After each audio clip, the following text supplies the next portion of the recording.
O livro de Urântia, documento 3, 5, a Lei Suprema do Pai. No seu contato com as criações pós-Avona, o Pai Universal não exerce o seu poder infinito, nem a sua autoridade final por transmissão direta, mas por intermédio dos seus filhos e das personalidades subordinadas a ele. E Deus faz tudo isso por sua livre vontade.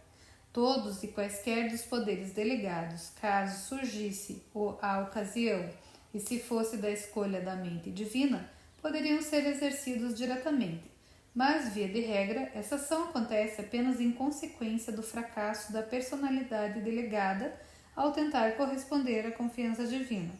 Em ocasiões assim, diante de um descumprimento e nos limites da reserva de poder e de potencial divinos, o Pai atua independentemente e de acordo com os mandados da sua própria escolha, e tal escolha é sempre da perfeição infalível e sabedoria infinita. O Pai governa por intermédio dos seus filhos. Descendo na organização do universo, existe uma corrente ininterrupta de dirigentes que termina com os príncipes planetários, os quais dirigem os destinos das esferas evolucionárias, dos vastos domínios do Pai. Não é uma expressão meramente poética a que exclama: do Senhor é a terra e sua plenitude. Ele faz e destrona reis. Os Altíssimos governam nos reinos dos homens. Nos assuntos dos corações dos homens, nem sempre o Pai Universal pode ter caminho aberto, mas na conduta e destino de um planeta, o plano divino prevalece. O propósito eterno de sabedoria e amor triunfa. Disse Jesus: Meu Pai, que os outorgou a mim, é maior do que todos, e ninguém poderá arrebatá-los da mão do meu Pai. Ao vislumbrar as obras múltiplas e ao contemplar a imensidão assombrosa da criação quase limitada de Deus, podeis vacilar quanto ao vosso conceito da sua primazia. Contudo, não deveis vacilar em aceitá-lo como sendo firme e eternamente entronizado no centro do paraíso de todas as coisas, e como o Pai beneficente de todos os seres inteligentes. Não há senão um único Deus e Pai de todos, acima de tudo e em tudo, e que é anterior a todas as coisas e em quem consistem todas as coisas. As incertezas da vida e as vicissitudes da existência de nenhuma maneira contradizem o conceito da soberania universal de Deus. Toda a vida da criatura evolucionária é assediada por certas inevitabilidades. Considerai o seguinte: 1. A coragem. A força de caráter é desejável? Então, o homem deve ser criado em um ambiente que requeira um enfrentamento das dificuldades e uma reação às decepções. 2. O altruísmo. O serviço aos semelhantes é desejável? Então, a experiência de vida deverá proporcionar-lhe o deparar-se com situações de desigualdade social. 3. A esperança. A grandeza da confiança é desejável? Então, a existência humana deverá confrontar-se constantemente com inseguranças e incertezas renovadas. 4. A fé. A suprema afirmação do pensamento humano é desejável? Então, a mente humana deverá ser colocada frente a grandes dificuldades, nas quais sempre sabe menos do que pode crer. 5. O amor, a verdade e a disposição de ir até onde quer que esse amor conduza são desejáveis? Então é bom que o homem cresça em um mundo no qual o erro esteja presente e a falsidade seja sempre possível. 6.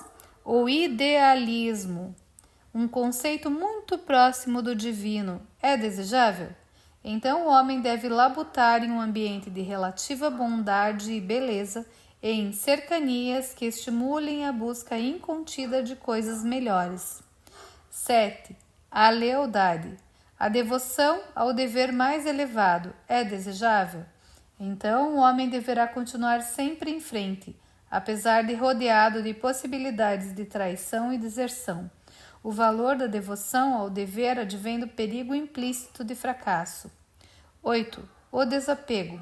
O espírito do autoesquecimento é desejável? Então, o ideal é o homem imortal viver frente a frente com o incessante clamor de um ego inescapável, que exige reconhecimento e honras. O homem não poderia escolher a vida divina de um modo dinâmico, se não existisse uma vida do ego ao qual renunciar. O homem não poderia nunca se aferrar à salvação na retidão se não houvesse nenhum mal em potencial, exaltando e diferenciando o bem por contraste. 9. O prazer, a satisfação da felicidade é desejável? Então, o homem deverá viver em um mundo no qual a alternativa da dor e a probabilidade do sofrimento sejam possibilidades experimentáveis sempre presentes. Em todo o universo, cada unidade é considerada como uma parte do todo. A sobrevivência da parte depende da cooperação com o plano e o propósito do todo, o desejo de todo o coração e uma perfeita disposição para fazer a vontade divina do Pai. O único mundo evolucionário sem erro, sem a possibilidade de um juízo pouco sábio, seria um mundo sem inteligência livre. No universo de Avona há 1 bilhão de mundos perfeitos, com os seus habitantes perfeitos. Mas o homem em evolução deve ser falível, se houver de ser livre. A inteligência livre e inexperiente não pode ser certamente de início uniformemente sábia. A possibilidade do juízo errôneo, o mal, transforma-se em pecado apenas quando a vontade humana endossa conscientemente e adota de propósito um juízo deliberadamente imoral. A apreciação plena da verdade, da beleza e da bondade é inerente à perfeição do universo divino. Os habitantes dos mundos de Avona não necessitam do potencial em níveis relativos, de valores, como um estímulo à escolha. Esses seres perfeitos são capazes de identificar e de escolher o bem, ainda que na ausência de situações morais contrastantes e que os obriguem a pensar.